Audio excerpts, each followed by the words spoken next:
Hey guys, tonight you are not a guest, you are the imperial physician. In the silence of the Forbidden City, a newborn cries once, then stops. And in the Empress's chamber, Zetian smiles. They will say she killed the child with her own hands. They will say it was the night China's only female emperor claimed her first throne of blood. The palace at night is not quiet. It breathes, slow, heavy, like an animal at rest but never asleep.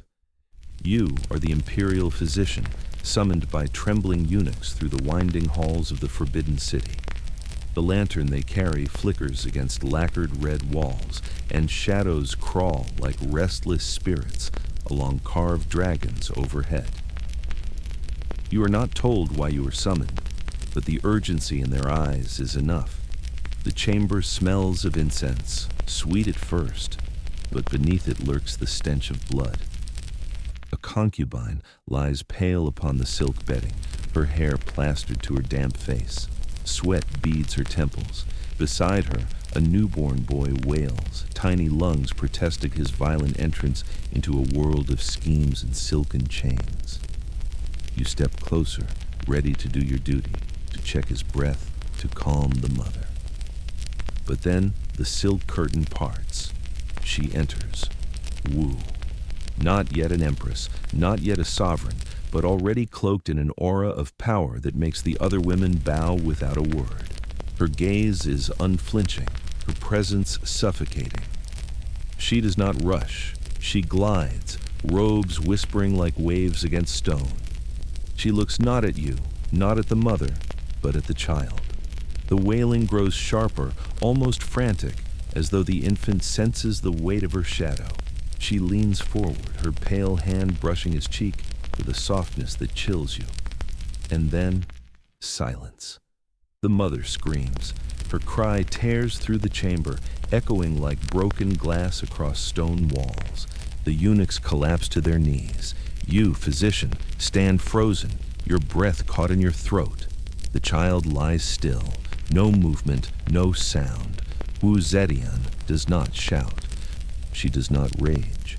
She simply lowers her hand, her expression unreadable, and turns away. Her footsteps vanish into the silence she leaves behind. Later, whispers will say she smothered the infant herself, using the death to frame the reigning empress, paving her way to the throne. Some historians still argue it was slander, a dark tale invented by enemies determined to blacken her name. Others insist it was truth, that in that chamber, ambition first tasted blood. But you, who stood there, know only the silence. The baby's cry cut short, the mother's grief crumpled into the bed, the Empress's fate sealed in an instant. This night, the Forbidden City changed, and in the shadows of the palace, a woman began her ascent, not as a concubine, not as a mother, but as a force who would one day rule as China's only female emperor. The Forbidden City rarely forgives memory. Every chamber holds echoes of whispered schemes, and every corridor is painted with the ghosts of those who sought too much. Tonight, as you walk away from that chamber of silence, the eunuch at your side dares not speak, but the truth lingers in your chest like a fever. Zetian has crossed a threshold. Her story had not begun with murder, though. Long before the silence of that baby's cry, she was just a girl from a minor family, born into the Wu clan in 624. Her father was a wealthy timber merchant, respectable but far from noble. In a world where power was guarded by birth and blood, her rise seemed impossible. And yet fate, or perhaps her own design, led her through silk curtains into the dragon's palace. At 14, she was chosen to serve in the court of Emperor Taizong, the second emperor of the Tang Dynasty. She was not the most beautiful concubine, not the highest ranked, but she was sharp. She studied, she listened, she memorized the emperor's preferences, the rhythms of court life, the unspoken rules that governed survival. She learned that in this palace, silence could be as deadly as a blade, and words could kill more surely than poison. It is said that Wu became close to Taizong, not just as a concubine, but as a trusted aide. Some records claim she assisted with documents, even advising in small matters, unheard of for a girl of her rank. Historians still debate whether Taizong truly favored her or merely tolerated her presence. What is certain is that she absorbed power like a sponge absorbs ink. She watched him rule, and she watched him die. When Taizong passed in 649, Wu's life should have ended in silence. The tradition was cruel. The concubines of a dead emperor were to be sent to a convent, their heads shaved, their futures erased. She entered the nunnery with the others, bound not by chains but by vows, her youth wasted in prayers for a man long buried. For most, this would have been the end of the story. But Wu was not like most. It was then that her forbidden path revealed itself. In the years after Taizong's death, his son, Gaozong, visited the temples, offering incense and prayers. Gaozong was young, impressionable, and curious. And in that dim temple, among the shaved heads and murmured chants, he saw Wu again. She was older now, her beauty sharpened rather than faded, her gaze more dangerous for the silence it carried. Some say it was fate, others say it was manipulation. But Gaozong fell under her spell. Soon, against every law and custom, Wu was summoned back to the Forbidden City, not as a nun, but as his concubine. It was a scandal whispered through every chamber. To take his father's woman was taboo, a transgression that blurred the lines of family and honor. But Wu walked through the palace gates as if born to them, her shadow lengthening across marble floors, her lips curving into a smile that seemed to know the future already belonged to her. And you, as court physician, begin to understand. Her story was never one of chance. It was one of choice.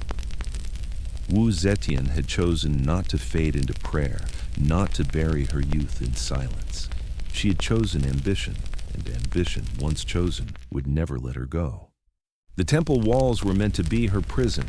The chants of monks were meant to drown her past, and the shaved heads of other discarded women served as warnings of what happened when beauty lost its favor. Yet, Wu Zetian was not like the others. Even as she recited sutras, her eyes carried the gleam of someone rehearsing not prayers but plans. And then Gaozong returned. He came to the temple in mourning, his incense stick trembling in his hands as he offered it to heaven. He was the son of Taizong, a young emperor struggling beneath the weight of robes too heavy for his shoulders. And there, among the women condemned to shadows, he saw her. Wu, once his father's concubine, now cloaked in plain robes that did little to dim her presence. Their eyes met, and history shifted. The chronicles say he pitied her, that he felt compassion for a woman too young to be buried alive in prayer. Others whisper that desire flared at once, dangerous because it was forbidden. She was his father's woman, a violation of custom, an act close to incest in the Confucian order. But Gaozong's gaze lingered, and Wu didn't look away. Soon after she returned to the palace, her vows discarded like ashes, her hair unbound once more. The Forbidden City buzzed with scandal. Eunuchs whispered of a curse. Ministers exchanged uneasy glances, muttering about taboo. Yet, Gaozong dismissed them. He brought Wu back into the silken chambers, giving her a rank among his consorts. It was more than love. It was defiance.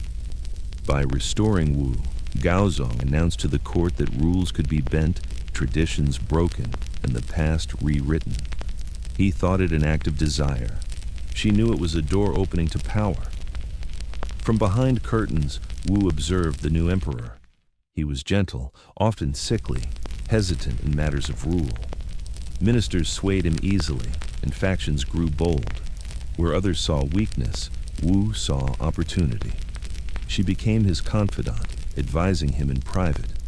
At night, when whispers curled against silk pillows, politics seeped into passion until the two were indistinguishable. Historians still argue whether Gaozong loved Wu beyond reason, or whether Wu's skill and persuasion bound him tighter than any chain. But in truth, it mattered little. For the Forbidden City, once her prison, now became her stage. And for you, standing at the edge of these unfolding dramas, the air itself seems heavier. You know the palace is shifting. A woman who should have been erased in prayer has stepped back into the heart of power. It is said that a single decision can tilt dynasties. Gaozong's choice to bring back Wu Zetian did more. It redefined what was possible in China. For the first time, the whispers of a female emperor stirred, faint but growing, like the low hum before a storm. The Forbidden City is a labyrinth of silk and silence, but behind every silk curtain lies a blade. When Wu Zetian returned to the palace as Gaozong's favored concubine, she did not merely step into luxury. She stepped into a battlefield where the weapons were not swords but whispers, and the prizes were crowns. At that time, the throne was flanked by two queens of power, the Empress Wang, Gaozong's official wife, and consort Xiao, a rival concubine renowned for her beauty. Both regarded Wu with disdain. To them, she was a usurper dragged from a convent, a stain upon custom and morality. To Wu, they were obstacles. The rivalry was not subtle. At banquets, the Empress sat resplendent, adorned with jewels, while Wu waited in the shadows, her smile veiled but her gaze sharp. Ministers whispered their disapproval. Some dared to remind Gaozong that Wu had once been his father's woman, unfit for the throne, but Gaozong, enthralled, brushed them aside. Whispers alone could not topple Wu. She knew the court would not yield unless forced. And so, in a moment that still chills the chronicles, ambition cloaked itself in tragedy. A child was born, Wu's own infant daughter. Delicate, small, and vulnerable, the baby lay in swaddling silks under the watchful eyes of nurses. One evening, Empress Wang visited, her presence a gesture of courtesy, or perhaps inspection. Hours later, the child was dead. The details remain tangled in shadow. Some say Wu killed her own daughter, smothering the infant with cold deliberation.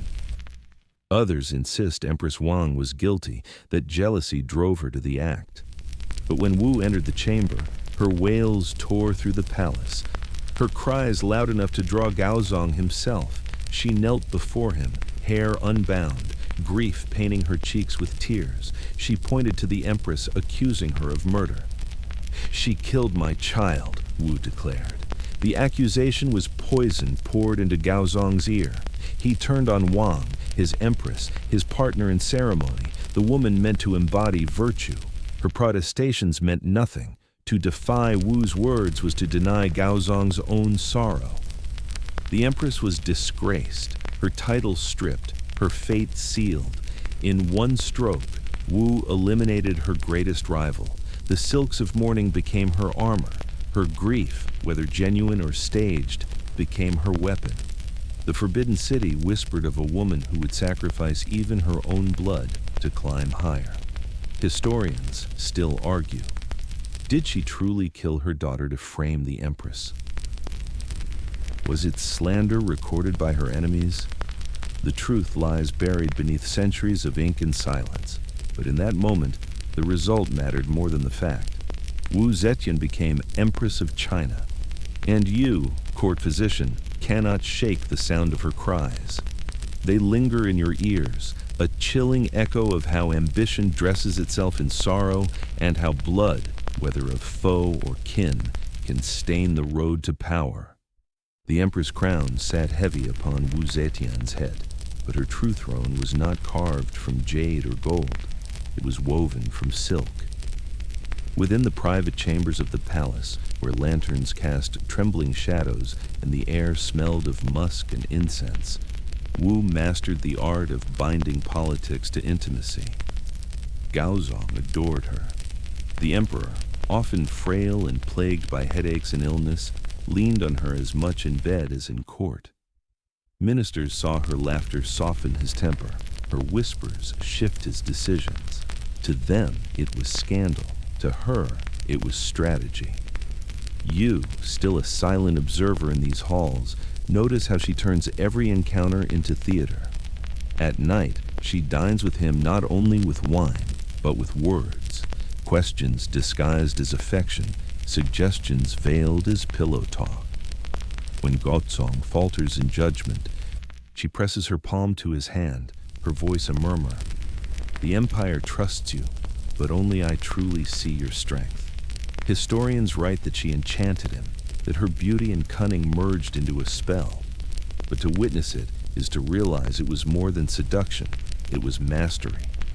She turned desire into obedience, intimacy into loyalty, until Gaozong could no longer separate love from power.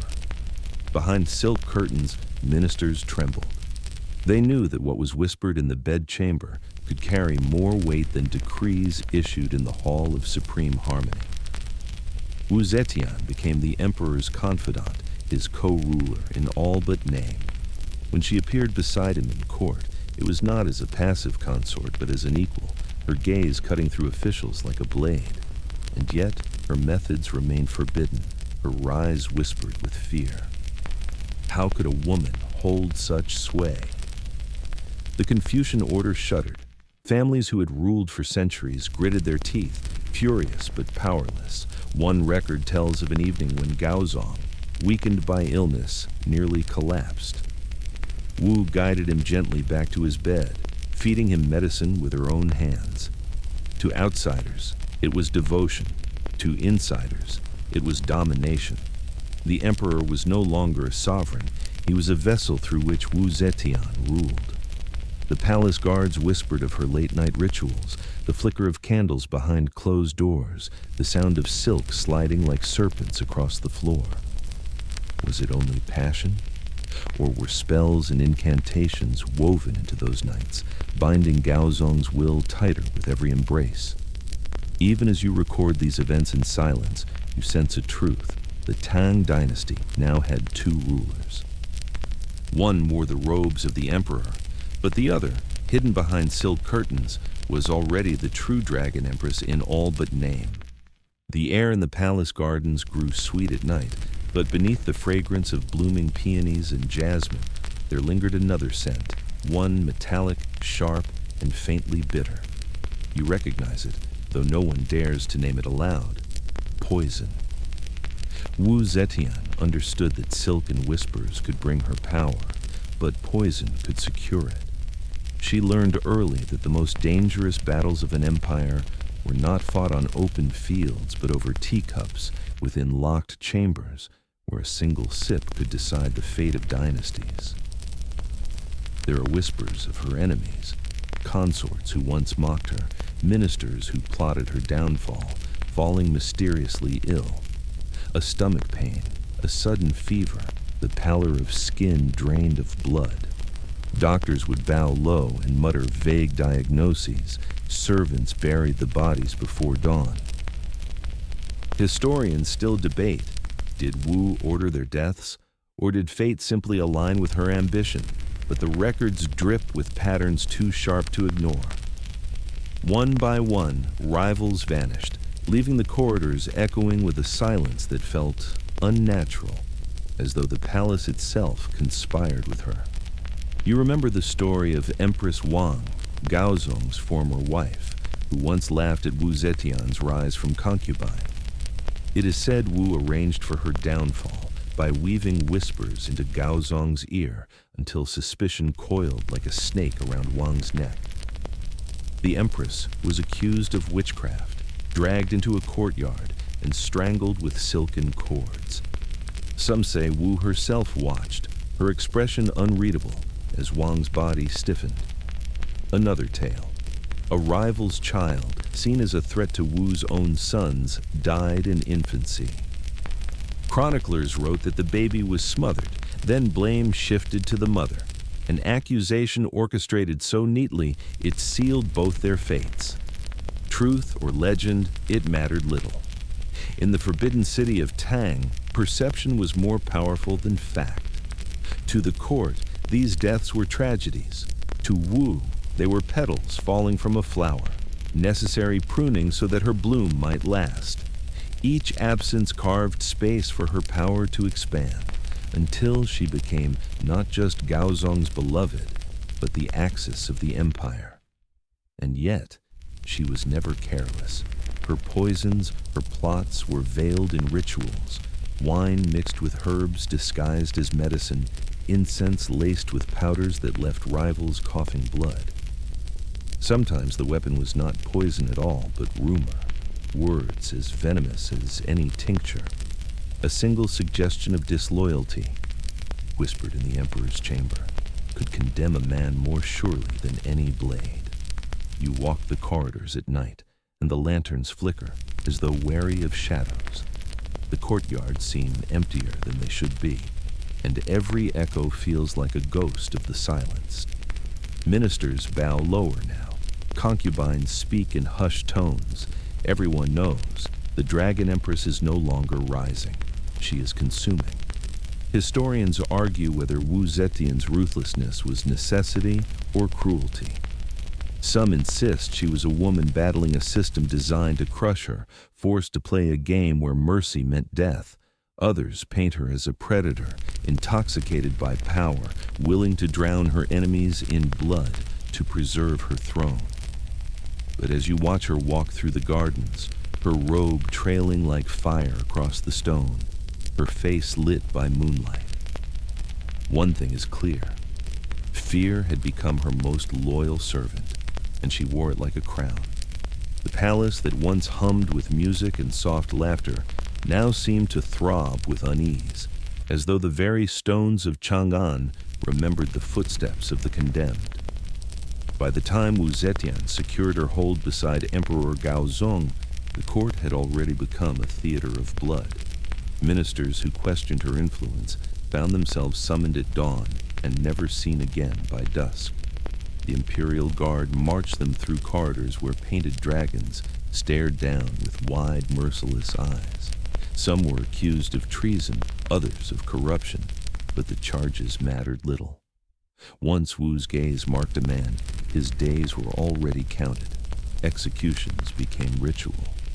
Beneath the vermilion gates, heads rolled into baskets while officials stood trembling, forced to witness the fate of their colleagues. Their silence was not just fear, it was survival. Each drop of blood whispered the same truth. The Dragon Empress was rising, and hesitation was death. The most chilling stories spoke of mass purges. Whole families, fathers, sons, even children, erased because one member dared to plot against her. Scholars later claimed she was ruthless beyond measure, killing thousands in her path. Others argued she was no worse than the male emperors before her, only judged more harshly because she was a woman. Yet what terrified the court most was not the killings themselves, but the precision with which they were carried out. Wu Zetian did not rage or scream. She spoke softly, issuing commands as though she were discussing the arrangement of flowers, not the destruction of lives. Her composure was the true blade. Executions were merely the echo of her will. There is one account, still whispered, of a banquet where she sat draped in robes the color of blood. Ministers drank nervously as she raised her cup and spoke of loyalty. One man faltered, his hand trembling. That night, guards dragged him from his home, and by morning his name was struck from the records. The message was clear. Even hesitation was treason. And yet, even as fear rooted itself deep in the court, Wu balanced cruelty with calculation. She promoted scholars who praised her, poets who compared her to divine goddesses. She placed loyal eunuchs in positions of power, men with no family ties who owed their survival entirely to her. Their whispers carried through the palace walls, ensuring no secret was safe. You, standing in the shadows, feel the weight of every silence. The halls echo not with debate, but with the shuffling feet of men too afraid to speak. It is said that under Wu Zetian, the Tang Dynasty was held together by a thread spun of blood and silence, a thread she alone controlled. Historians still argue whether she was a tyrant or a genius. Some condemn her purges as senseless cruelty. Others insist she merely played the same brutal game men had played for centuries, and won. But to those who lived it, there was no such debate. Each morning they bowed lower. Each night they prayed their names would not be whispered in the dark. And in the center of it all, Wu Zetian's throne glowed like an ember, both the heart of the empire and the furnace that consumed it. Night in the Forbidden City was a theater of shadows. Lanterns glowed like liquid amber, their flames wavering across carved dragons and phoenixes, painting the walls in flickering patterns that looked almost alive. It was in this world of silken veils and perfumed smoke that Wu Zetian wove the most dangerous part of her legacy, her mastery of desire as a tool of power. For centuries, the inner chambers of the palace had been cages for women, places where concubines lived and died by the emperor's glance. Wu Zetian turned those cages into her stage. She knew that intimacy was never just pleasure. It was ritual, an act of dominion, a forbidden weapon sharper than any sword. There are whispers of the nights when she called upon Taoist alchemists, men who promised elixirs of immortality brewed from pearls and rare herbs, mixed with drops of blood taken from trembling courtesans. Wu believed that through union and ritual, she could draw down the essence of heaven itself, binding cosmic energy to her body. Eunuchs carried censers filled with incense so thick it dulled the senses. Musicians plucked slow, haunting notes on zithers, while silk curtains swayed like waves in an unseen tide. Behind them, Wu conducted her rites. Sometimes they were whispered prayers and cups of bitter elixir. Other times, the rites turned darker, rituals where she demanded submission, weaving her dominance into the very fabric of the night. One tale speaks of a secret chamber deep within the palace, its walls painted with celestial constellations, its floor scattered with petals and jade. Here, Wu is said to have staged forbidden ceremonies, where select ministers or favored monks were summoned to her presence. The rites blurred the line between devotion and desire, between prayer and surrender. Historians still argue whether these accounts are truth or slander. Some believe they were fabrications, propaganda spread by her enemies to paint her as a lustful demoness. Others insist there is too much smoke not to suspect fire. They point to records of Taoist manuals on sexual alchemy found in her library, and testimonies from rivals who accused her of perverse rites. But whatever the truth, the stories themselves became weapons.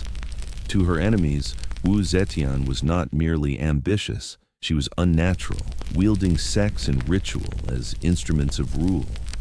To her supporters, she was a goddess in human form, channeling divine energy through her body to command both earth and heaven. You imagine yourself there, standing just outside the chamber, hearing the muffled music, the soft thrum of drums, the whispers of bodies moving like shadows behind silk screens. To step inside would be to see not only a woman, but an empire incarnate, a ruler who had taken the forbidden and turned it into authority. And when dawn broke, she emerged serene, draped in robes heavy with embroidered dragons. Ministers bowed deeper than ever, though their eyes flickered with fear. They did not know if she was merely a woman or something far greater, something dangerous. Wu Zetian understood what few dared admit. Desire was not weakness. In the Palace of Shadows, it was the purest form of power. The Forbidden City had seen many women rise and fall, their fates tied to the whims of emperors. But Wu Zetian refused to be a passing shadow. She was determined not only to stand beside the throne, but to claim it entirely for herself. When Emperor Gaozong's health began to falter, Struck by illness that left him weakened and dependent, Wu Zetian's influence swelled like a tide. She was no longer merely his favored consort. She became his voice, his vision, and, in time, his replacement. Ministers approached the throne and found Wu's sharp eyes studying them before Gaozong could even muster a word. Her commands flowed through his lips, but the court knew whose hand moved the strings. At first, they whispered behind screens. A woman cannot rule. A woman cannot lead armies. A woman cannot be heaven's son. Yet their voices shrank with each purge, each disappearance. Wu made loyalty the only law, and loyalty meant obedience to her alone. She placed her sons as emperors in name, yet each was a puppet whose strings she pulled taut. When one defied her, he was deposed. When another grew too bold, he vanished into the prison of palace walls. To the outside world, the Tang Dynasty still gleamed, but within its beating heart, the Dragon Empress was already enthroned. And then came the unthinkable moment. In the year 690, Wu Zetian cast aside all pretense and declared herself not Empress Dowager, not regent, but Huangdi, emperor of a new dynasty, the Zhou. For the first and only time in China's long history, the throne of heaven belonged to a woman. The rituals of her coronation shocked the empire. Wu stood in robes of deep purple and blazing gold, the symbols of cosmic balance stitched into every thread. The dragon throne, once reserved only for men, bent to her presence. She invoked the mandate of heaven, declaring that the divine favored her, that even the gods had chosen a woman to rule. Outside the palace walls, the common people were bewildered, but they obeyed. Some praised her reforms, tax breaks for farmers, the promotion of talented scholars regardless of birth. Others trembled, convinced the order of the cosmos had been broken. Yet within the Forbidden City, there was no doubt. Wu Zetian had accomplished the impossible. Still, shadows clung to her reign. Chroniclers accused her of witchcraft, of seduction, of cruelty beyond measure. They painted her as a demon in silk, a usurper who smeared blood on the dragon throne. But even as they cursed her name, none could deny the reality. Wu Zetian had become what countless men before her had dreamed of, and failed. Absolute power incarnate. You imagine the silence in the court as she raised her gaze across rows of bowing ministers. They saw not merely a woman, but an empire reborn in her image. Fear and awe bound them in equal measure. Historians still argue, was Wu Zetian a monster, or was she a visionary who shattered the chains of gender in a world that sought to erase her? Yet in that moment, as the sun struck her crown and the bells of the city echoed through the air, the truth was simple. She had rewritten destiny itself. For centuries after, no woman would sit upon that throne again. But for a time, in the heart of the Tang, the Dragon Empress ruled, and the world trembled at her feet. By the time Wu Zetian had settled into her throne as emperor, the empire no longer looked like the one she had inherited. It bore her fingerprints everywhere, etched into laws carved into the order of the court, whispered in the prayers of commoners who feared and revered her alike. She declared the birth of the Zhou dynasty, breaking from Tang and stamping her own name into history. It was a declaration that the old order could be rewritten, that heaven's mandate was not bound by gender, and she moved swiftly to prove her reign was more than scandal and fear. Wu restructured the bureaucracy, cutting through centuries of aristocratic dominance. Where once power was inherited by noble bloodlines, she opened the path to men of humble birth who excelled in examinations. Scholars and poets rose where lords once stood, their loyalty tied not to family clans, but to her. It was a masterstroke, reforms that gave her both fresh talent and a base of supporters who owed everything to her favor.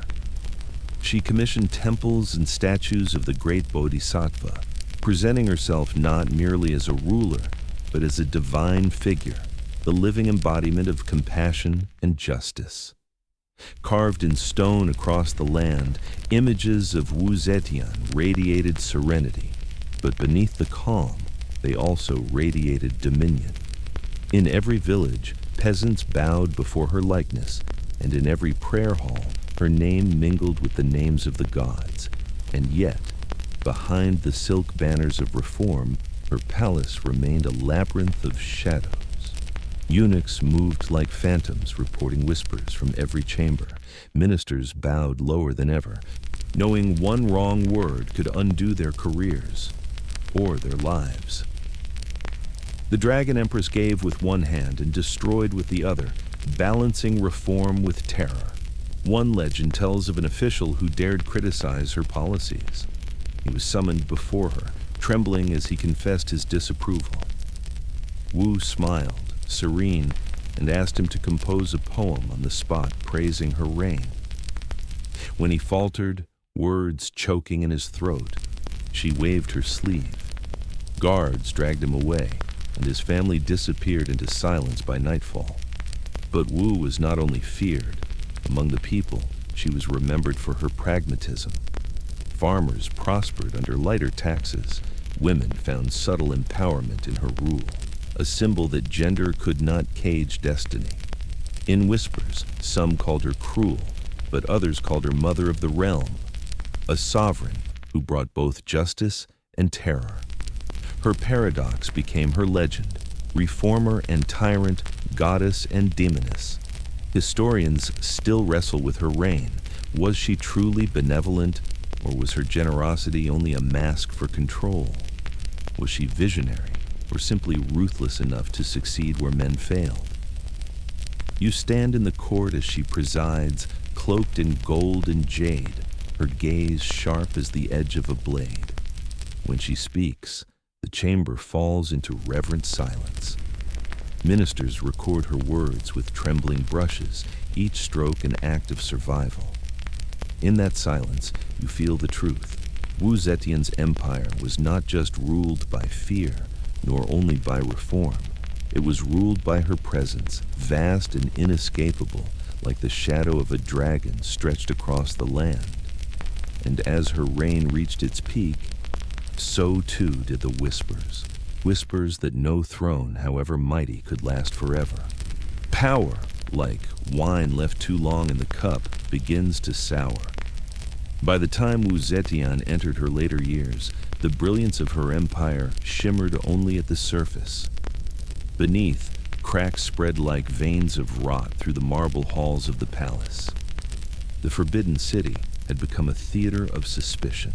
Eunuchs whispered in dark corners, their loyalty shifting with the promise of silver.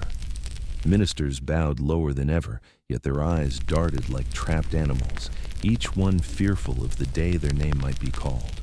Even the air itself seemed heavy, thick with the smell of incense masking the stench of intrigue. Wu's reliance on secret police and informants grew obsessive. She created a vast network of spies who reported every word spoken in tea houses, every letter exchanged between ministers, every sigh uttered behind silk screens. The dreaded secret bureau flourished under her reign, its agents unseen, its punishments swift. A single whisper of disloyalty could mean exile, imprisonment, or death. And yet, this constant vigilance bred paranoia. Rumors of rebellion sparked like wildfire. Princes plotted in distant provinces. Generals weighed their loyalty against the shifting winds. Even within the palace, Wu's sons schemed, torn between obedience to their mother and hunger for the dragon throne.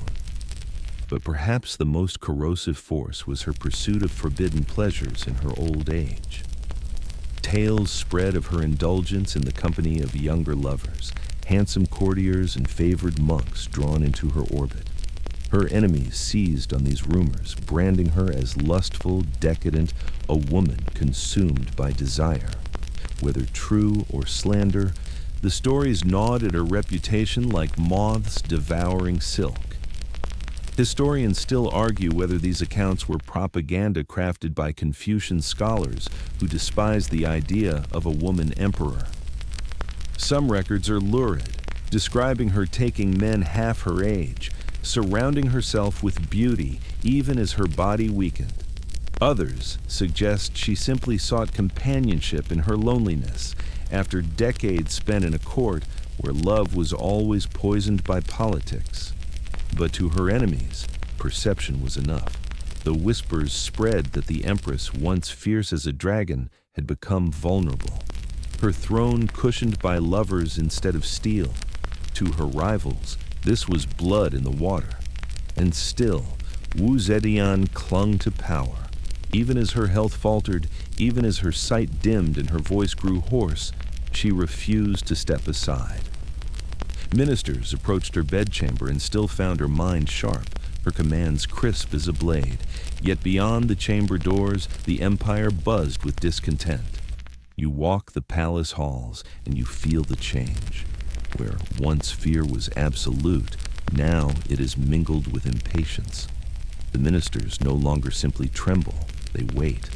They wait for the moment when age will silence the dragon empress, when her grip will falter and the court will seize back what it had endured for so long. Zetian had built her empire on whispers, fear, and forbidden power. But now, those same whispers gathered against her, like storm clouds over a flickering flame. The dragon empress had reached her zenith. The fall was coming. The autumn air in Luoyang carried the chill of endings, but inside the palace, the chambers of Zetian still glowed with light and music. Even in her final years, the dragon empress wrapped herself in splendor, as though silk and ceremony could shield her from decay. Banquets stretched long into the night. Golden goblets overflowed with spiced wine. Platters of roasted pheasant and jeweled fruits glistened beneath lanterns. Eunuchs fanned her with peacock feathers, while musicians plucked trembling notes meant to disguise the cough in her throat, the frailty creeping into her bones. She surrounded herself with beauty, handsome young courtiers and monks chosen for their grace, their voices, their ability to distract her from the slow betrayal of her body. To her supporters, these men were attendants of loyalty. To her enemies, they were proof of decadence, fuel for a narrative that painted her as a woman consumed by forbidden desires. One story lingers in particular, that Zetian demanded roses scattered across her chamber floor, petals so thick they seemed like a second carpet. Beneath their fragrance, she reclined on jade pillows, her attendants reading poetry of gods and empresses, while she sipped bitter medicine laced with rare herbs.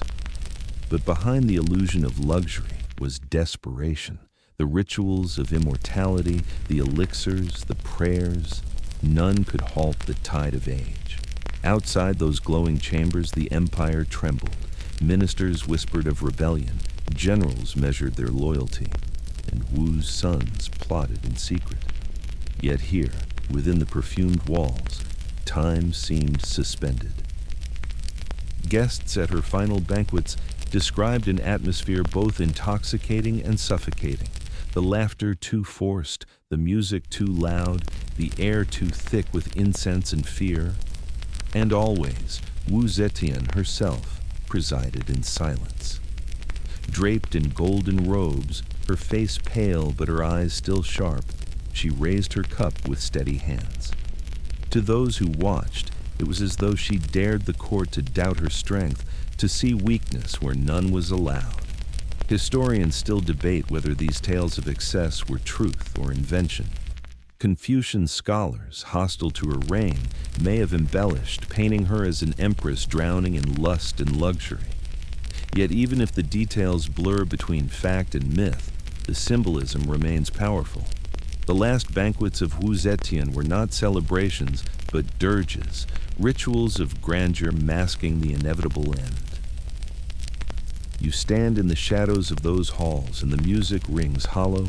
Beneath every note, you feel the silence pressing in, the silence of ministers waiting for her death, the silence of generals sharpening their blades, the silence of history preparing to turn its page. And when the lanterns burned low, when the petals withered underfoot, it was clear. The Dragon Empress's final revels were not victories. They were farewells. The silken curtains that once shielded Wu Zetian from the world could no longer protect her. Age had hollowed her frame, sickness pressed against her lungs, and the court, once paralyzed by fear, began to breathe again. Ministers who had bowed for decades now whispered in corridors, their voices rising like embers into flame.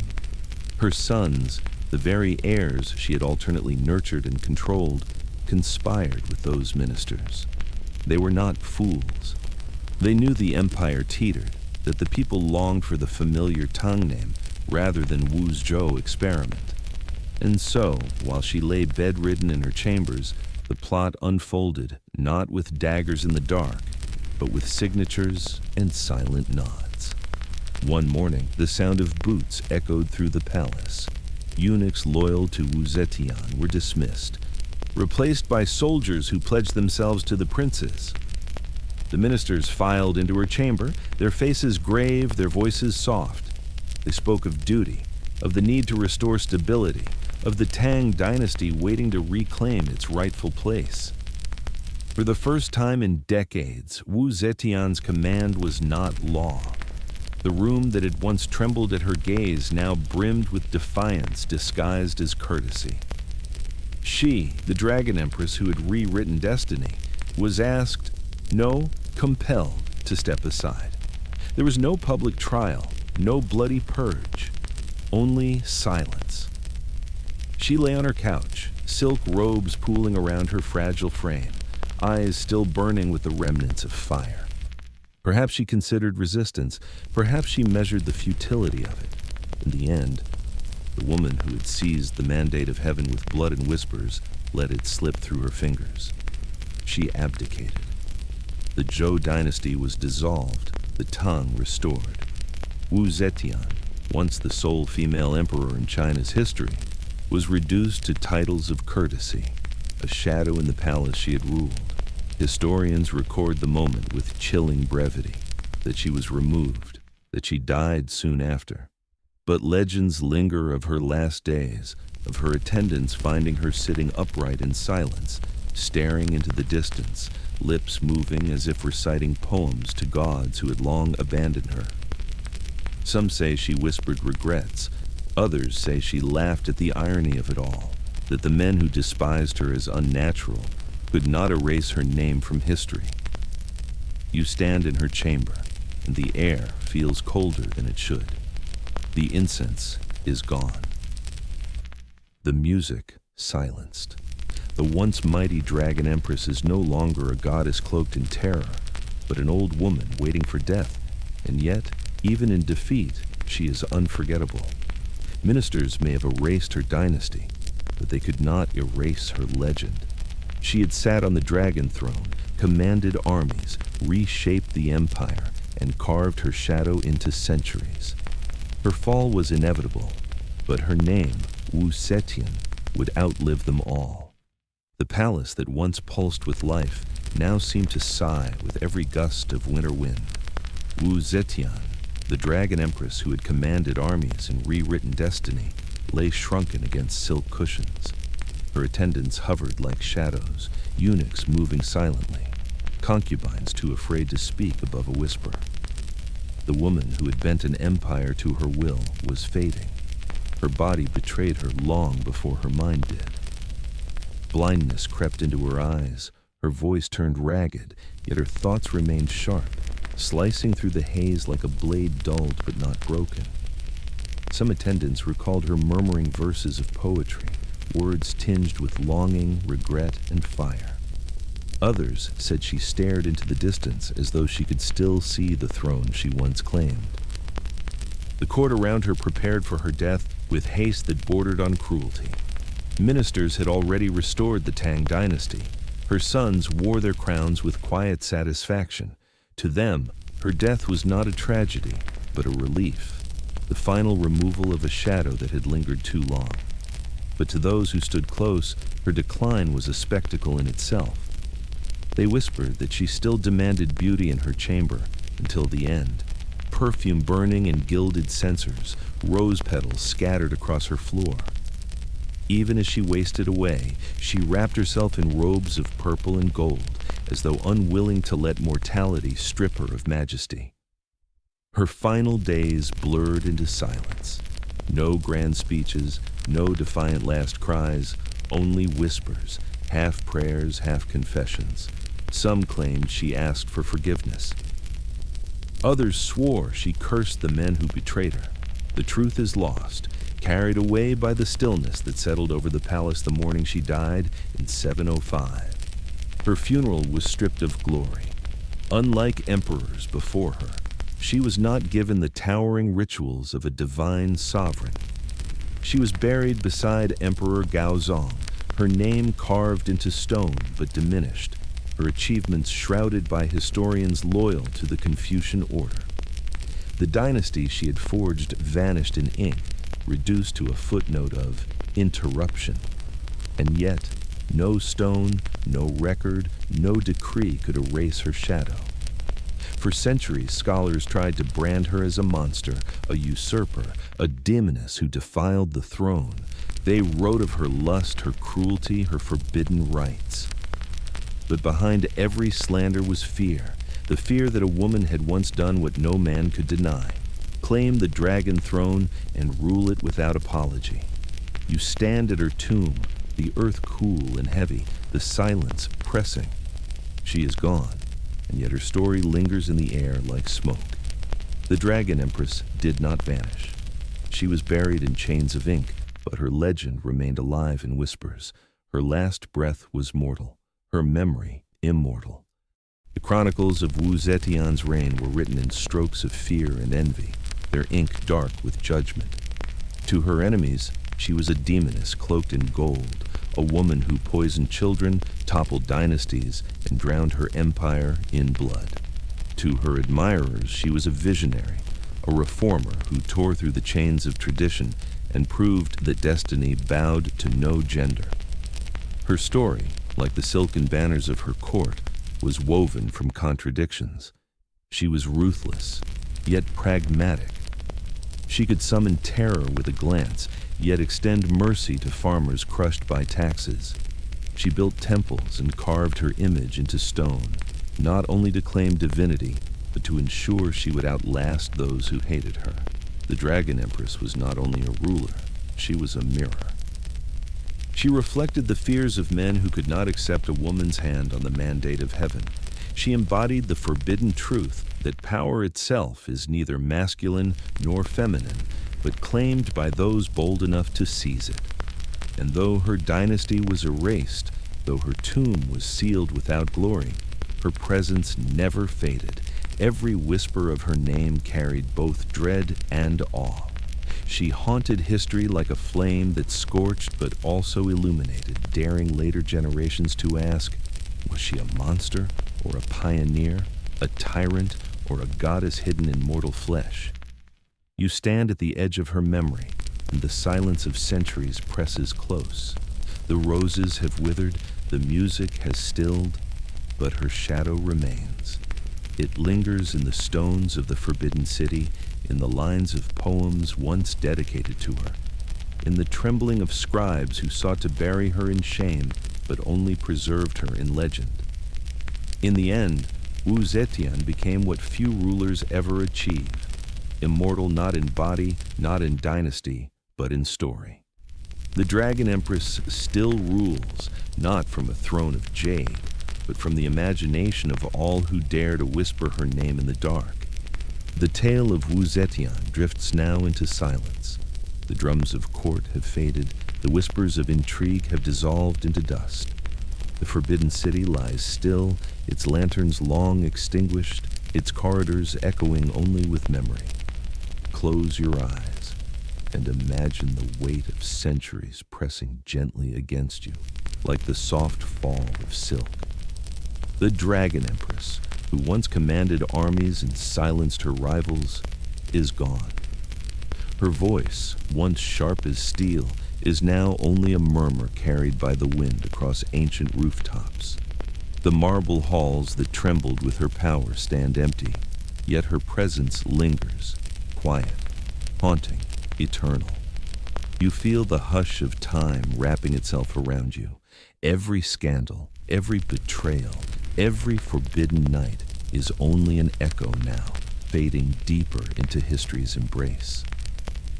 Zetian rests in her tomb, her story sealed in stone, but her legend wandering freely, like a candle's glow in the dark. Let your breath slow with the rhythm of the centuries. Inhale the fragrance of roses that once scattered across her chambers. Exhale the smoke of incense curling toward the heavens. Each breath carries you further from the clamor of courts and closer into stillness. The Dragon Empress has left her mark, a flame that frightened some, illuminated others. Yet tonight, the fire dims. Tonight, her throne of blood softens into the quiet earth. Tonight, you walk no longer in her shadow, but into sleep. Rest now, as the Empress rests. The story has ended. The night is yours.